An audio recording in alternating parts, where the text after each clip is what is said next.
Welcome to the Mad Singers Management Podcast from madsingers.com, where entrepreneurs and business managers learn and share. If you like the show, don't forget to leave a review. Hello, everyone, and welcome to this next episode of the Mad Singers Management Podcast. I am excited. I'm joined today by Michael Tanner himself, who is leadership excellence and have a lot of management experience, even more than me, which doesn't say a lot, but hey. Michael, welcome to the show. Mads, thank you so much for having me as a part of your podcast. I'm honored to share some time with you and your audience. So thank you so much for giving me this opportunity. Excellent. And for the audience, this is really going to be a session on great management and great leadership in particular. So Michael, just before we jump into it and get started with all the good stuff, do you want to give the audience sort of a couple of minutes background on who you are and sort of where your management skills and background came from? Sure, I'd love to do that, Mads.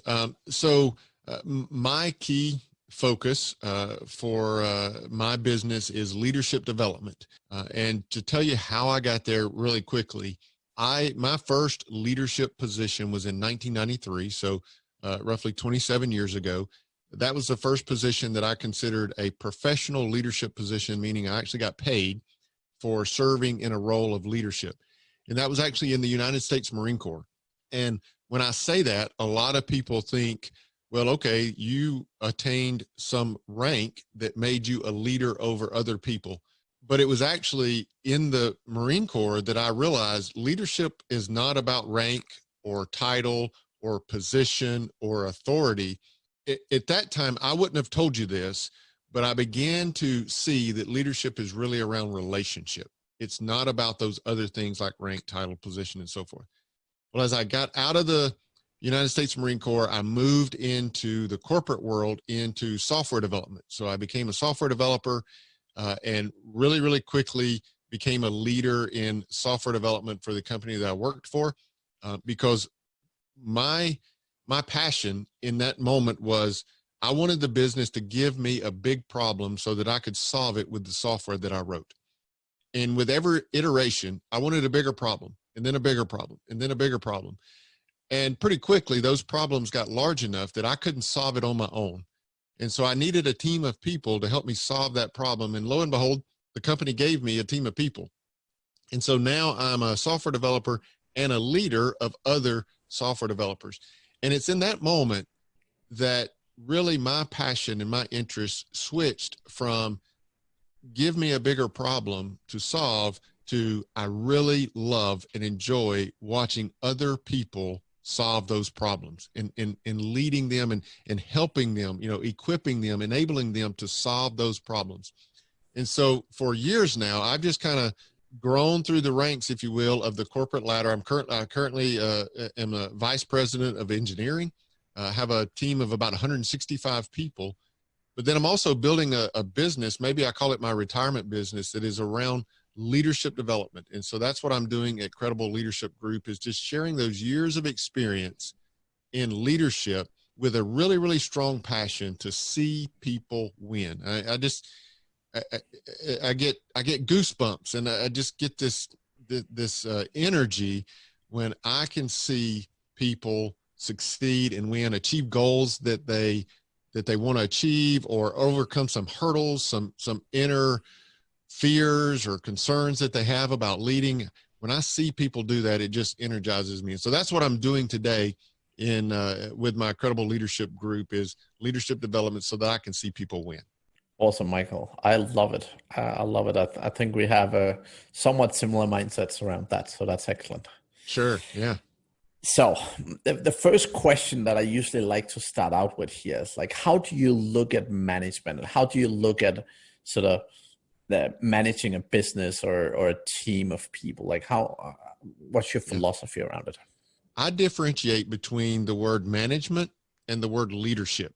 And if you think, now I'm no grammar expert, but if you think of a noun is a person, place, or thing. Within that definition of a noun, you can manage any of those except for people, right? So the person or the place or thing, you can manage all of that. You know, your task, your schedule, your business, your revenue, You can manage all those things. But when it comes to the people part of a noun, I prefer to use the word leadership. You lead people and you manage everything else. Now, I'm not concerned if someone asks me, well, how do you best manage people? I get it. It's okay with me. But the reason I do that is then because I have a really, really crisp working definition of leadership. For me, the word leadership means influencing others towards a shared goal. Now, I'll break that definition down for you really, really quickly. First of all, I use the word influence very, very carefully there, because leadership or influence, it carries with it this notion of willingness, right? People are willing to follow you. They're not doing so out of fear or some type of obligation, right? They're willing to follow you. And so that's the reason I use the word influence. And obviously you got to be influencing others. If you don't have others in the equation, then you're not leading, right? If people aren't following you, then you're not leading. You have to have a goal, right? We're not just wandering aimlessly through the wilderness here. We've got a purpose. We've got an intention that we're going after, right? Again, I said earlier, I love to see people win. Well, winning has to have some kind of definition to it, right? So there's got to be a goal. And then the word there that I use, shared goal, that has two aspects to it. The first aspect of the word shared in my definition is communication, right? I have to share it with you. I have to tell you what the goal is. I have to give you the details that you need to potentially accomplish the goal.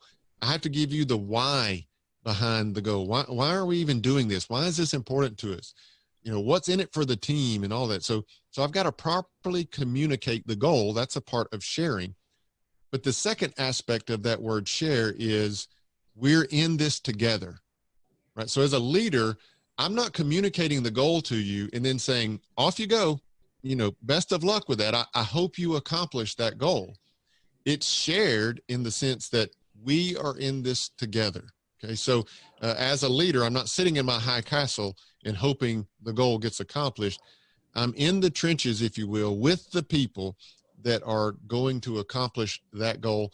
And so I'm sharing in it, whether it's I'm sharing in the pain or I'm sharing in the joy. As a leader, I have to be a part of that. I have to share in it. So that's kind of my view of the whole management and leadership dynamic and my definition of leadership.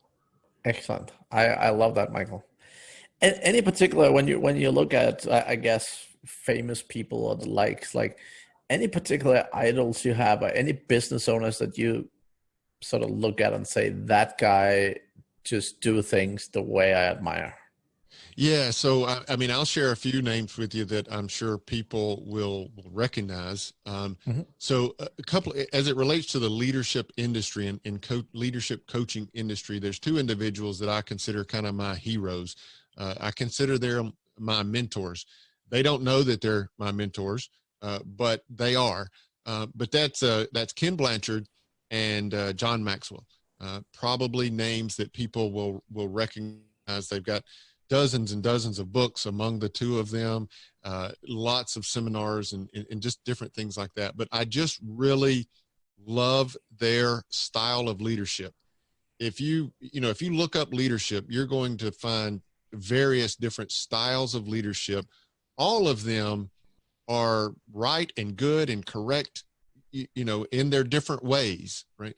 But John and Ken, I just really resonate with their style of leadership. So for instance, Ken Blanchard is huge in the servant leader world, right? So I call myself a servant leader. I believe in servant leadership. And then John Maxwell, similar, he's in servant leadership as well, but he's also really, really strong in coaching. Yeah. And so for my style of leadership, I tend to put those two together, and I refer to myself as a servant coach. So I want to be a servant in the sense that my purpose as a leader is to serve my team and do anything and everything that I can for them as they attempt to achieve the goal that we've set out. Right? Whatever roadblock or obstacle they have in their way, I want to serve them in a way that removes that. But then I also see myself as a coach. I want to be a teacher. I want to be the person that as they encounter something going wrong or some pain point or something, I'm the one there that can teach around well, this is why this is so painful. And next time let's do this differently and so forth. And so those two are my heroes. I combine their leadership philosophies to be what I call a servant coach. Excellent.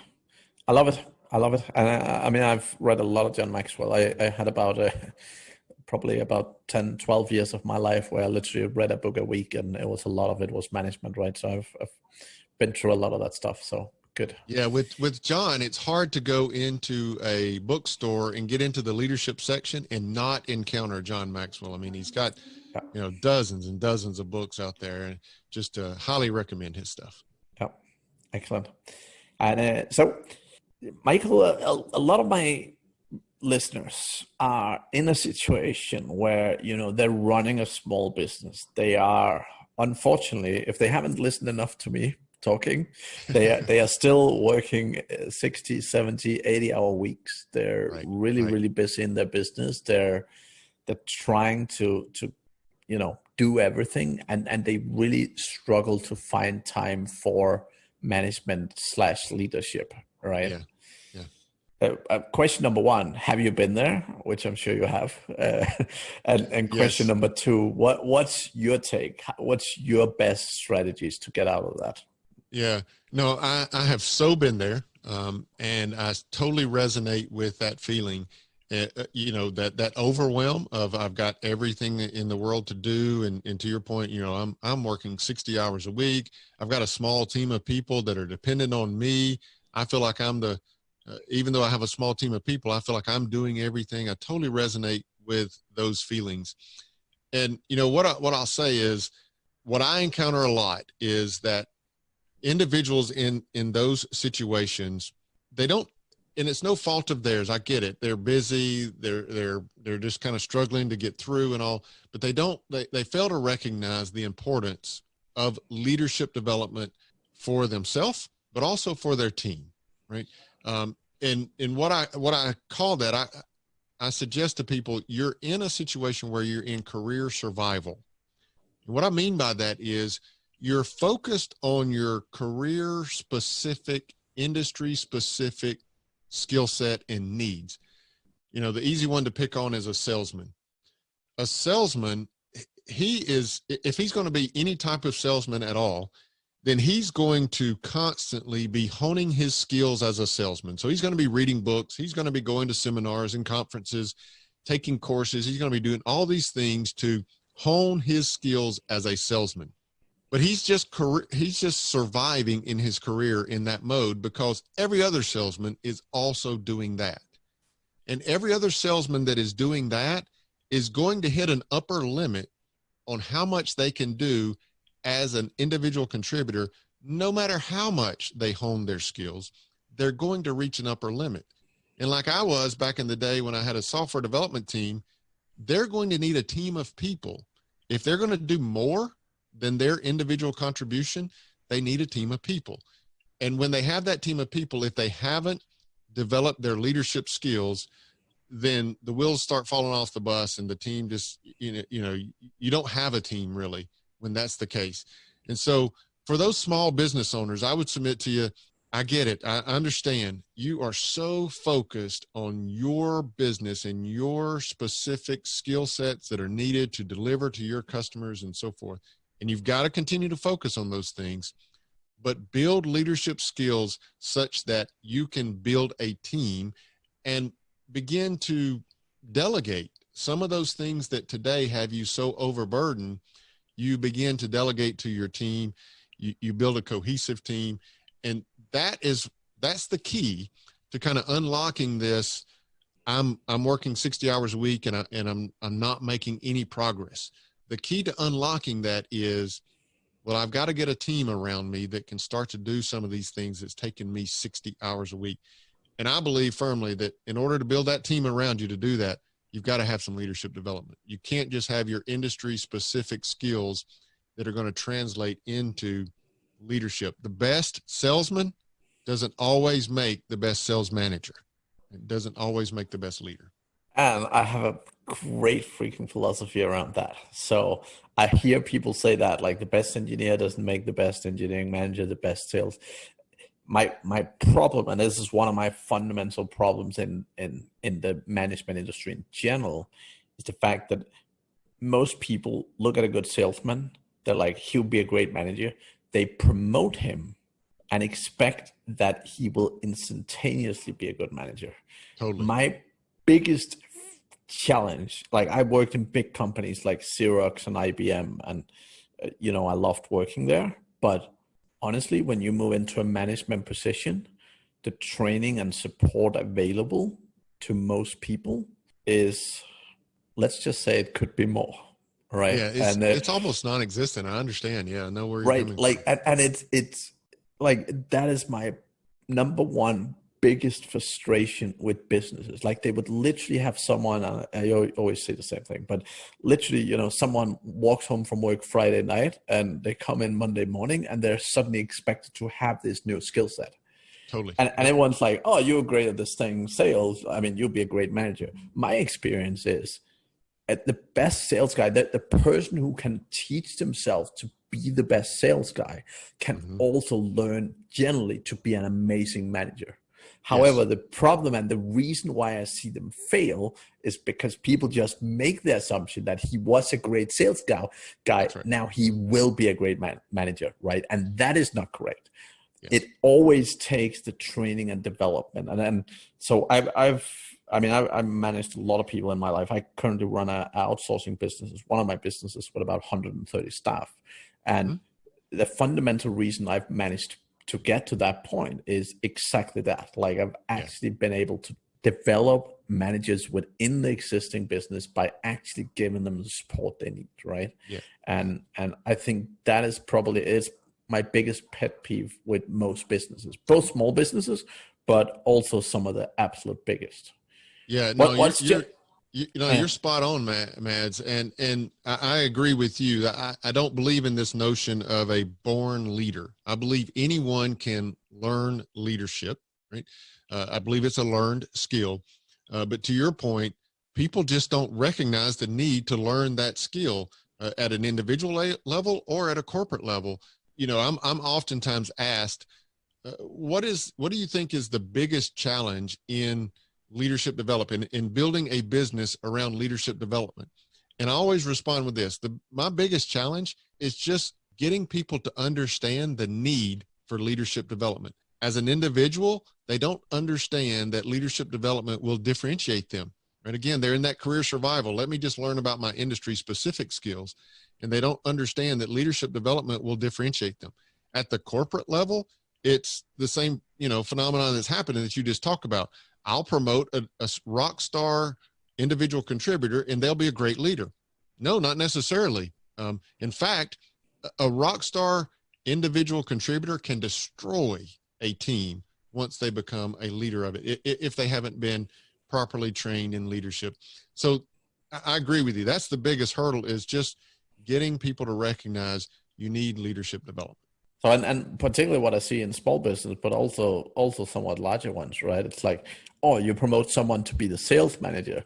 Let's go and buy him some sales courses, or let's get him a sales trainer. I'm like, you promoted him to management. Why do you want to teach him sales? Like, it is the wrong way around, right? Right. No, I mean, if he's such a high performer that you're willing to promote him as a salesman, he already knows salesman.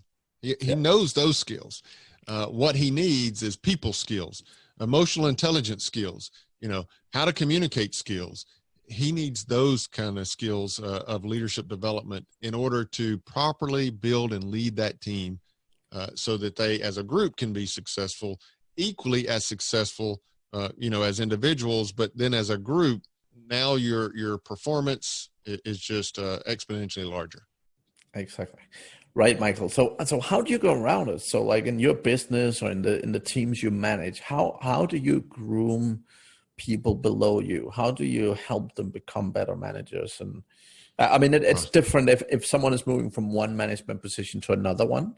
That's different than if they're moving. Like, the biggest mindset shift happens moving from individual contributor to a manager, right? Yeah. But what's generally your strategy to groom people and so on? Oh, that's a really good question, and I want to respond with a very very familiar and famous quote I wish I knew who to attribute this to, but I honestly don't. But the quote goes like this: leaders don't produce followers, leaders produce other leaders. Right? And I'm a huge believer in that. So as a leader, if all I have is a group of followers and I'm not doing anything to groom them to become leaders themselves, then I'm really failing to some degree to properly lead. And, I mentioned earlier, I feel like I'm a coach, right? Yeah. Well, if I'm not grooming them and teaching them, then I'm not doing coach very well. And so I've got to be doing things that's going to develop in them leadership. And to me, there's two aspects to me grooming someone to also be a leader. There's first trust, and there's second delegation.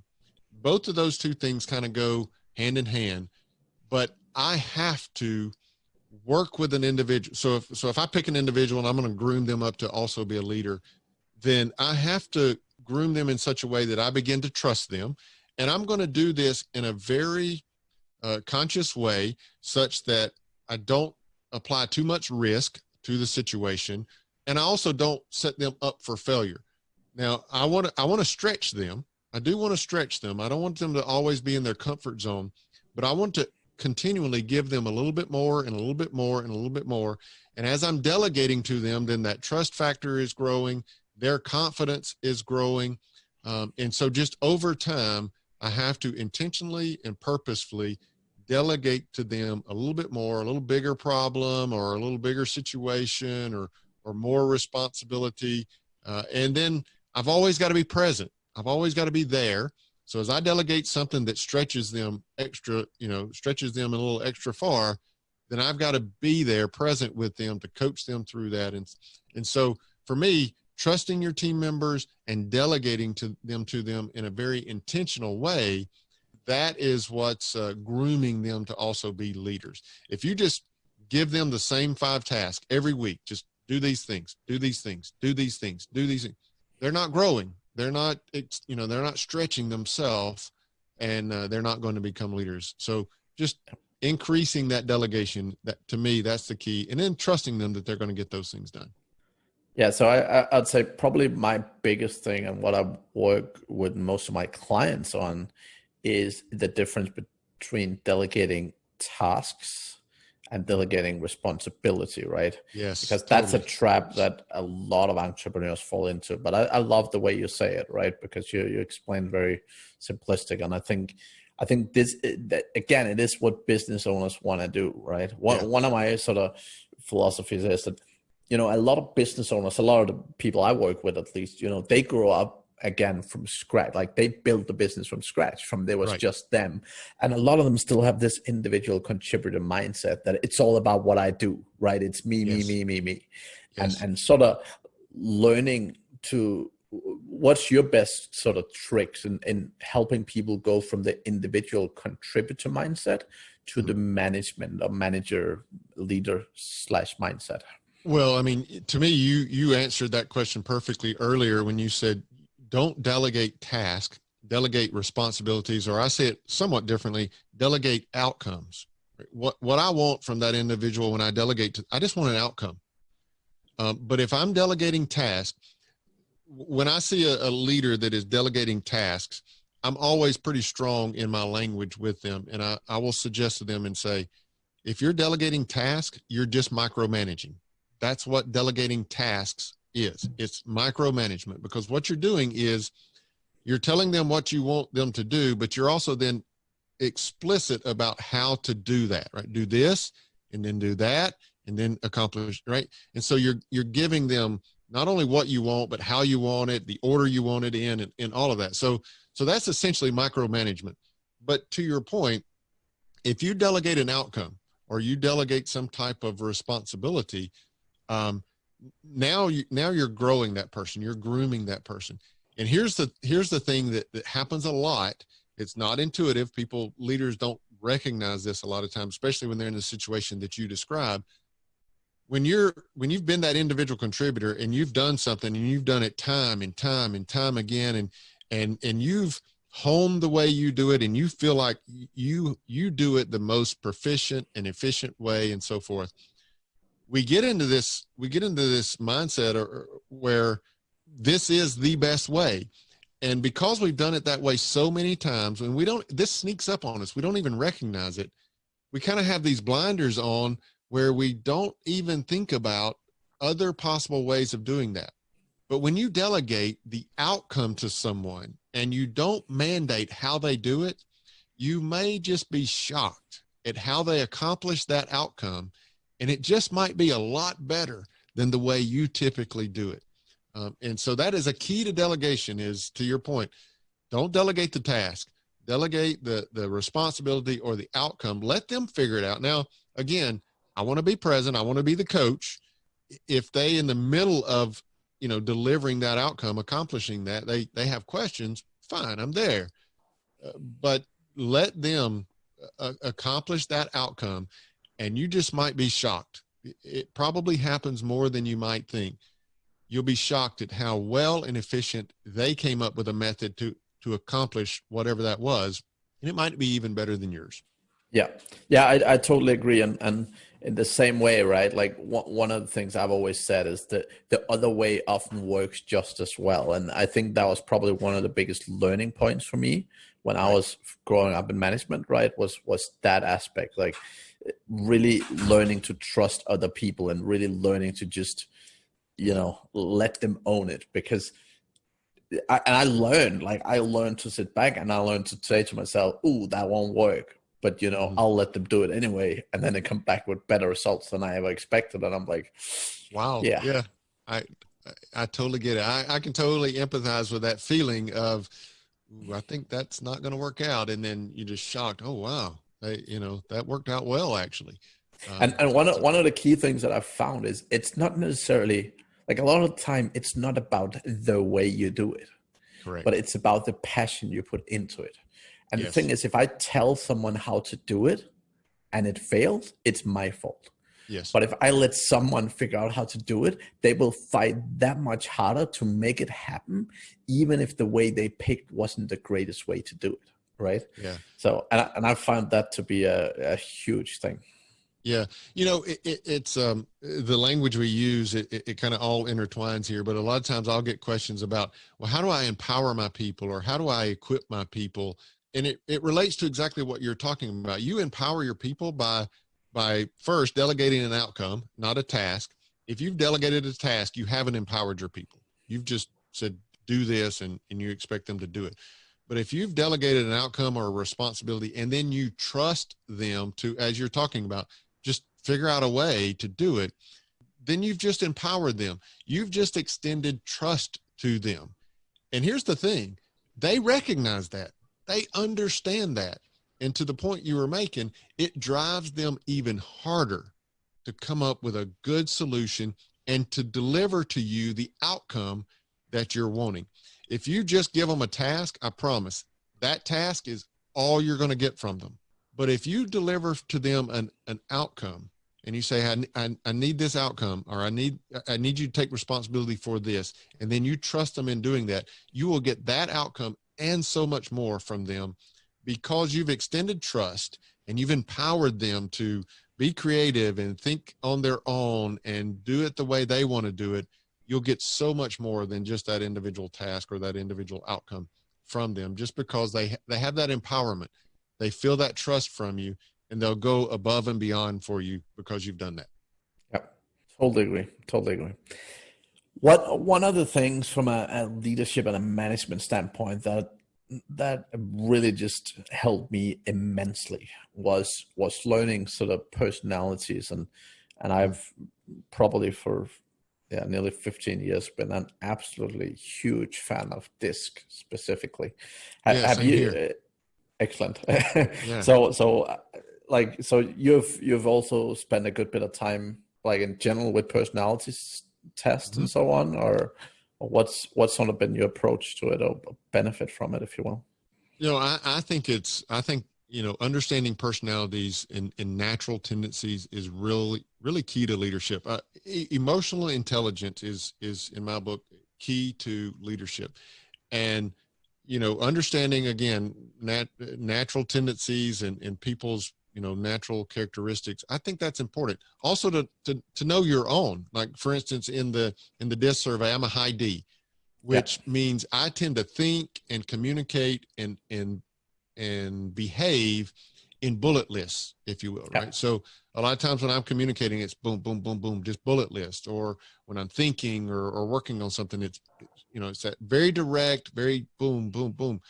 But when I'm working with someone, or when I'm having a one-on-one meeting, or when I have a direct report who is an S, well, I've got to know that I'm a D, and I've got to know that they're an S.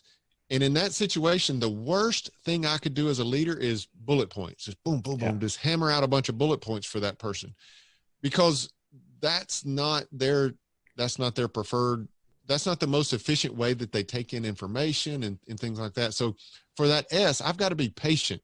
I've got to be very, very detailed. I've got to even be willing to talk about feelings and fears. We're about to go do something. Yeah. We've never done it before. I understand you're scared. I understand you don't know how we're going to get there. And honestly, I don't know how we're going to get there either, but we're going to take these first 3 steps, and then we're going to learn from that. And then we're going to adjust. So that's the kind of communication I'm going to have with an S. If I had a D, I would just say, we're going to go do that. Be yourself. I've got 2 individuals on my team right now that are kind of the polar opposites of this, where I can just say, go do that. And one of them, okay, that's his response. Okay. And he just goes, does it. The other guy, I'll say, go do that. Well, why that? Well, should we try to accomplish it this way, or should we consider that? Or lots of questions, lots of details. And as a leader, I've got to know that about myself, and I've got to know that about my people, so that I can effectively communicate with them and lead them in their strengths, if you will. Yeah, totally. Okay. I think we look at all this stuff exactly the same way. And for me, actually, it was probably the biggest breakthrough, because I think not just from an emotional standpoint, but like I'm a ridiculously high C, right? 99% high C. And I think that the biggest challenge I always had was understanding other people. But what it really, like, so often I would sit and say, why would anyone ever do that? Right. And I couldn't, when I was younger, I couldn't comprehend it. Yeah. But learning this, and when you kind of learn like how people's mindset is different, it really helps you understand how other people think. And exactly as you say, preempt it, right? So both adjust your behavior to them, but just as much, what I found really important was understanding how they think, so that I can actually also anticipate their next moves and so on, right? So I found, that was probably the biggest game changer. I worked, and as I said, I worked in IBM for many years, and I had many, many jobs in IBM. I probably ended up in about 7 different job roles over 5 years, right? And it was always like my ability to communicate. And I've always been very good at communicating with sort of technical, high CS nerdies people, and communicate to people outside that, right? Yeah. And that have always been my strength, but really learning this really made me so much more effective at it, right? So that was excellent. Yeah, and one point I like to make is the tendency when we start to learn like the DISC or Myers-Briggs, and there's lots of other kind of personality assessments out there, and when we start to learn those, I think we tend to make one of 2 mistakes, first and foremost. First, we tend to try to associate some fault or failure with people of different personality traits, right? So as a D, I might look at the I's and the S's and the C's and say, well, there's something wrong with them. And that's not true at all. And the second mistake I think that we tend to make is, especially as it relates to team building, we will say to ourselves, well, I'm a D, therefore I want a team of Ds. And again, not true at all. The worst thing that you could do is take, 3 or 4 high Ds and put them in a room together and say, now operate as a team. It just won't happen. And so Talk about as explosion. as you learn this, you got to recognize that it's all good. It's all okay. It's, however you score in the assessment, it's a good thing. And you want all that diversification of those things, those personality traits on your team. But as a leader, you want to understand them so that you can work best with all those individuals. Yeah, I love it. And that's, one of the typical problems, and that is really 100% correct, is people, particularly when they're not aware of these sort of things, is people always hire people like themselves, right? Correct. And it's not even conscious, but it's a fact that naturally you just communicate really well with people who communicate like you, and therefore you just find them much better people. So when you're sitting in an interview and you're like, oh, that guy or that woman is saying things exactly the way I would say it, perfect, I'll hire them, right? But really you're looking for diversification. And I have to be honest, when I actually left my corporate job, I probably made the opposite mistake. So I've always been keen on hiring people that are not like me, but I ended up in a situation where I hired no one like me, so that I ended up being the only detail-oriented person in my business for a while, right? Right. I definitely felt the edge and the sort of that one as well. But but yeah, having a good mix is really, really key, right? So no, it totally is. And we tend to, like you were saying, it just happens naturally. It's not something that consciously happens to us, but like in an interview process, if I'm interviewing another high D, and the questions I have, if he's answering my questions in some type of bullet list format, then at the end of that interview, I feel wonderful. I feel great, right? Because he answered those questions exactly the way I would want him to answer those questions. But in that interview process, what I've got to be thinking about is, what team is this person going to be working in, and what is the makeup of that team? And again, if I'm interviewing this guy and he's answering in bullet list kind of format, it makes me feel great.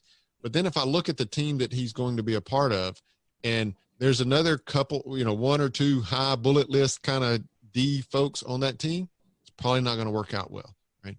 And so I got to be, instead of thinking about how his answers or her answers, what resonated with me, I got to be thinking about how, the answers have to be correct. Obviously, that's a given, but I've got to be thinking about, well, how does their personality potentially work within the team that they're going to be working for or working in, not how does it resonate with me? Exactly. Yeah, I love it. And that's, we look at that very similarly. So excellent. Good. Right, Michael, before we wrap up, is there one particular topic that you really feel we should touch on? Well, so I think one thing I always like to teach as it relates to leadership is this thing that I call the golden rule. And I like to teach this because I think it's a really profound principle that applies to leadership, but I think it enables and equips and brings a level of confidence and all that to leaders that I think is really, really a struggle for a lot of leaders, especially, you mentioned earlier, the business leader that's got a small, 10-man team or something like that.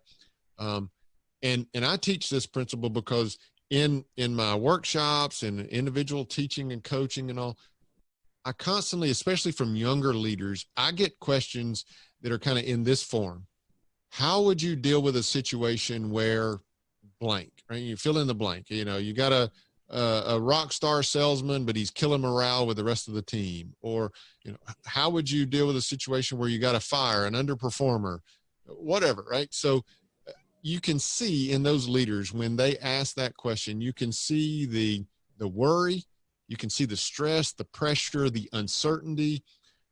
They've got a difficult situation to deal with, and they don't know how to deal with it at all. And I know you're not supposed to do this, but I always respond to that question with a question. And that question goes back to the golden rule that I talked about. How would you want to be treated in that situation, right? If you were the underperformer, how would you want to be treated from your leader? If you were the rock star salesman that was killing morale for the rest of the team, how would you want to be treated in that situation? And as they talk through that, as they verbalize their feelings and thoughts around how they would want to be treated, you can just kind of see the uncertainty starts to kind of melt away. The confidence starts to build. You can see them starting to kind of formulate a plan on how they're going to deal with this situation. Now I'm not suggesting it takes away the difficultness of the situation. I mean, if you've got to fire someone, that's just a difficult situation. There's no way around it, right? Yeah. But the leader feels empowered. They feel equipped, right? They feel like they can do it, right? And so what I would submit to you as leaders, be intentional about just stop and think, how would I want to be treated in this situation? And you got to do that up front. You can't rely on the heat of the moment to then say, all right, well, how do I want to be treated? And then treat your people, lead your people that way. You've got to be upfront about thinking through these things. I think that's an incredibly powerful principle for leaders to always be aware of, and just kind of work through, how would you want to be treated in that situation? And then as you go and treat your team members that way, you're doing right by them, and you're doing right by the situation, because it's the way you would want to be treated. So that's a principle maybe that I would leave with any leader, no matter what kind of level you're on. The golden rule it'll always serve you well. Excellent.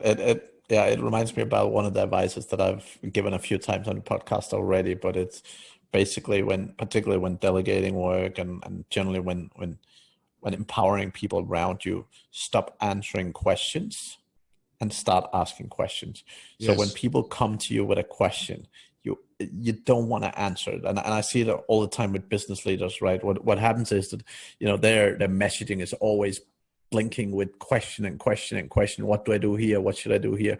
And my response is always the same. Never answer them, right? What you want to do is you want to answer them with a question like, what do you think? Or, what options do you see? And then go down that route. But you basically, because if you answer the question, you stop their thinking. Yes. And if they don't think, they don't learn and they don't develop. If you are serious about developing them, you have to ask questions, right? And that leads straight down to your golden rule. So I love it. Love it.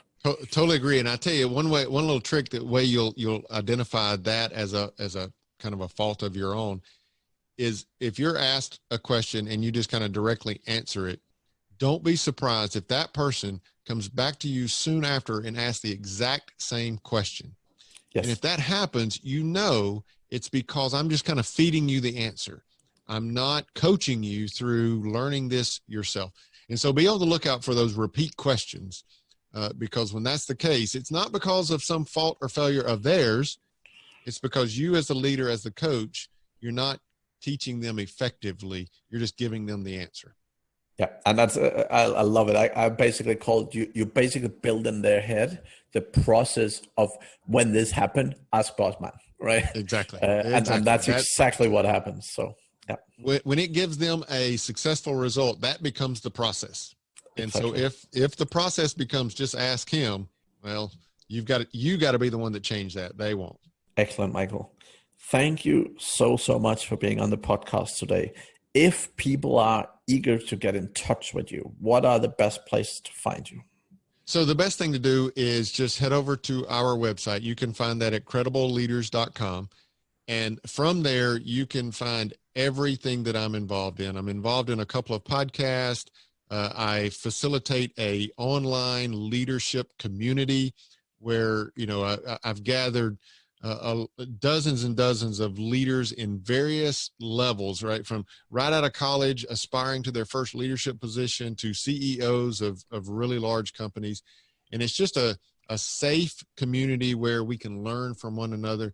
And so you can find links to the community from my website is there. So just head over to credibleleaders.com. You can certainly find everything I'm doing there, and how to get in touch with me, email me, and so forth from there as well. Perfect. Thank you very much, Michael. It was an absolute pleasure. Mads, thank you so much. It's an honor for me to spend some time with you and share some, hopefully some value with your customers. Not your customers, your audience. It's an honor to serve them in that way today. So thank you so much for the opportunity. Awesome. Thank you, everyone. And thank you for listening and tuning in this week. I'll talk to you again next week. Thank you for listening to the Mad Singers Management Podcast. Please leave a review. It means the world to us. You can also learn more about management at madsingers.com.